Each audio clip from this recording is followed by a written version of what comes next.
Hey guys，我係 Carl，相信大家就算平時冇睇開新聞咧，都會見到最近多咗好多同狗隻有關嘅負面資訊啦。例如較早前就係話有1000間嘅香港嘅餐廳就做咗呢個寵物友善餐廳啦，就等啲主人可以帶住佢哋嘅貓狗入去一齊食嘢。咁啊，其實規矩咧就寫得好清楚，只不過咧硬係有啲主人咧就唔守規矩，就有啲貓狗咧舐佢哋啲餐廳入邊嘅一啲餐具啦，或者喺冇任何護墊嘅情況下，由佢坐喺啲凳啊、台度啊，甚至有啲狗喺啲餐廳入邊自由奔放咁跑啦，當正係寵物樂園咁樣啦，咁就令到啲餐廳驚咗，就要退出呢個計劃啦。最近期咧就多咗2大壇嘢，分別就係有大狗咬死細狗嘅事件啦，仲要唔止一單喎，同埋最誇張當然就係有狗咬死人嘅事件啦。因為其實過往香港係有發生過，只不過係分別發生喺小朋友同埋 BB 身上，同埋都講緊係9幾年嘅，咁所以其實都過咗好多年下。咁最近期竟然係發生喺大人身上，一隻被飼養嘅狗有晶片嘅嗰隻狗咬死咗個大人喎，所以係好大壇嘢㗎。咁所以其實我之前都諗緊出唔出片講關於類似嘅嘢咁樣，咁我就一路都猶豫緊。咁但係咧我就見到街上面咧，即係呢期明明大家都即係嘈得好興，我覺得就好難唔知啦。咁但係喺街上面都仍然見到啲主人咧帶啲大狗出街咧，仲係冇帶繩嘅喎，即係佢哋又冇口罩，亦都冇帶繩，其實都即係你話其他人會驚咧，我覺得係好正常嘅，即係唔可以怪啲人驚。但同時間，因為我本身我附近即係我住呢一頭咧，係都好多人養貓狗嘅，其實我自己都好中意同呢啲主人玩佢哋啲狗咁樣。甚至乎我小朋友都會同嗰啲狗有互動咁樣嘅，咁其實佢哋都絕大部分都係啲負責任啦，係好守規矩嘅狗主。我其中一個街坊就同我講話，喂，不如你拍片講下呢壇嘢咁樣。咁我就唔想 judge 更多啦，因為其實我覺得咁樣係冇乜意思嘅。反而因為呢壇嘢，我想同大家分享下更加多啲。如果遇到啲咁嘅情況下，點樣自保或者救你身邊嘅人呢？其實我比較驚嘅係我嘅小朋友玩嘅時候，可能隻狗以為好興奮，同佢玩咁就咬佢咁樣。先嚟講下佢哋點解會攻擊人先啦，都係嗰幾個原因啦。即係例如佢哋啱啱講嘅好興奮啦，玩得太興奮都會咬人㗎。咁又或者佢哋好緊張，佢哋好驚啊，覺得生命受到威脅啦，佢哋可能護主心切啦，又或者最簡單就係佢哋嘅暴烈嘅天性出咗嚟，刻喺佢哋基因度。其實你話個主人再努力去馴化佢哋，都只係可能表面克制咗佢哋嘅行為，但佢哋內心佢哋 born to be 就係會有咁大攻擊性。講咁耐廢話，要即刻講正題啦。首先唔好做嘢，主要就係唔好激起佢哋嘅情緒一啲行為，例如唔好同佢尖叫啦，即係好多女士驚咗，即係我唔係針對女士，但係主要女士一驚就會尖叫啦。嗰下真係保持冷靜，千祈唔好尖叫。又或者你唔好啤住佢嚇，你唔好諗住大人啤小人咁係咁啤住佢。我大人啤你賤人得，你賤人啤我大人得。又或者男士以為自己大力都唔好同佢鬥力啊，因為佢咬合力真係好勁啊！即係除非你真係好大隻健身大隻到一錘打到佢暈低嘅，你可以一錘打到佢暈低，呢個係可以其中一種做法啊。但係如果你自問你自己唔夠大力嘅，一錘打唔暈隻狗嘅，你就唔好同佢鬥力。你喺制止唔到嘅情況下，佢反而係越大力噬住你，佢會覺得你有攻擊性咧，係會同你鬥噶，佢唔會讓你噶。即係我以前試過撞鬼經歷啦，我對住隻鬼爆粗，隻鬼要驚咗我，會走。但係咧對住狗咧就唔好爆粗啦，尤其是咬緊你嘅時候，尖叫啦、爆粗啦，或者同佢鬥力咧，你只會令佢變本加厲，咬得更大力。唔好。即係有啲人調翻轉教咗話咩畫大隻手腳更加唔好啊！佢會覺得你有威脅性咧，反而係會挑戰你㗎嚇。同埋坊間好多會講話咩要提起佢嘅後腿啦。其實你齋提起後腿咧，就好似你遇到昔日嗰個八鄉指揮官一樣，你咁樣做係唔會令到佢驚㗎。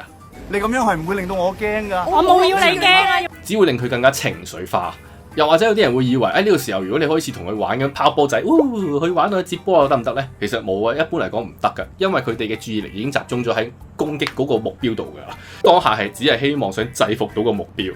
咁除非個目標係俾佢感覺上係已經制服咗啦，咁就可以。咁所以呢，嚟緊要講幾樣嘢係應該做嘅。第一就如剛才所講啦，你將自己縮成一團，好似進擊的巨人咁樣保護自己嘅頸部，因為最危險就係咬致命嘅地方，例如頸部，俾佢感覺上你已經係冇威脅性啦，就好似嗰首超人主題曲咁樣，抱着頭，隻狗10秒就放口，等隻狗覺得你呢個目標呢就唔係威脅到佢嘅，就咁佢就會放鬆呢個警戒性啦，係啦，咁就會比較大機率會放口啊。第二就係阻斷佢嘅視線，簡稱黑布蒙頭、衫啊、毛巾啊或者背囊等等一啲可以遮蔽到佢雙眼睇嘢嘅嘢。當佢視線受阻咧，佢就會失去目標，就會好大機會放口啦。第三種方法，阻斷呼吸。如果你身上面有好多液體嘅，你都可以向住佢嘅口鼻去淋佢液體。咁一般嚟講，我哋身上面如果冇1 lit 嘅水咧，都唔使諗住淋噶啦，因為你唔夠1 lit 係一定唔會令到佢短暫停止呼吸嘅。又或者如果主人係有帶到狗繩咧，有頸圈有狗帶咧，就最簡單啦。主人就剔起佢，滴到佢4隻腳離地，佢唔放口就吊到佢放口為止。吊住佢嘅時候，勒住佢條頸咧，等佢呼吸唔到咧，佢自必然就會放口嘅。不幸被咬傷，就算傷勢再輕微，都必須要即刻幫傷口消毒，同埋即時睇醫生。不過係咁講，一般就算你講下格鬥犬都好啦，佢受到刺激或者佢想攻擊人嘅時候咧，好少話會直接就一嘢噬落去嘅。好多時咧，佢都會先示意先嘅，即係威嚇對方啊。佢想嚇到目標驚先嘅。咁所以一般嚟講，如果大家見到隻狗已經對住你依起棚牙或者對住空氣咬咗幾啖嘅話咧，咁大家最好就避開佢啦，唔好望佢，盡量表現出你自己係毫無攻擊性嘅，同佢保持最少2米距離啦。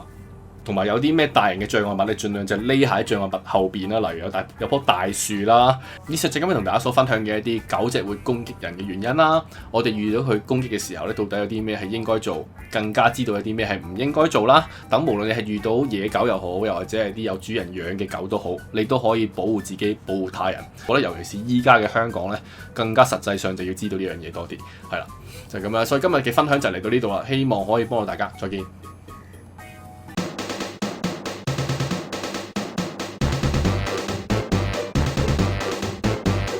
嗱，咁呢啲説話應該啲狗主會唔中意聽，部分嘅狗主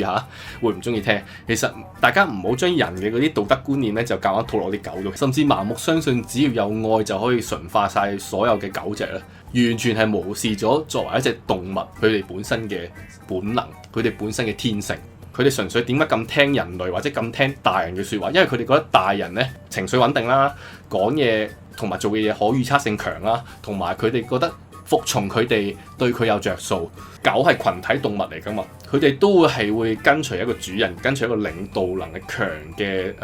強者。大人對於佢哋嚟講就係一個有能力、有領導能力嘅人，有領導能力嘅強者，所以佢哋會服從權威。佢純粹覺得只要我搖頭擺尾聽晒呢個大人嘅話咧，咁我哋就可以有好好嘅嘢食啊，好好嘢飲啊，生活就好好咁樣。每一隻狗都唔同，有啲狗咧可能天生咧情緒穩定啦，真係無論係咩人冇佢都唔驚啊，完全基本上俾人馴化到極點。有啲狗同有啲人一樣，始終比較敏感啲咧，就容易有攻擊性。亦都有啲狗隻其實佢刻喺基因入邊本身就係有攻擊性，又或者本身有一個狩獵本能。我哋唔可以完全排除晒所有狗隻都冇呢一種狩獵天性嘅，就算 even 你話唔係格鬥犬都好，始終都有啲狗隻佢個體係唔同嘅。咁狗隻有啲天生都係會咁樣，我哋唔可以話狗同人一樣都會性本善，一定係啲主人教壞佢，又或者一定係咩原因搞到佢有咩問題，未必㗎。但係主人本身係應該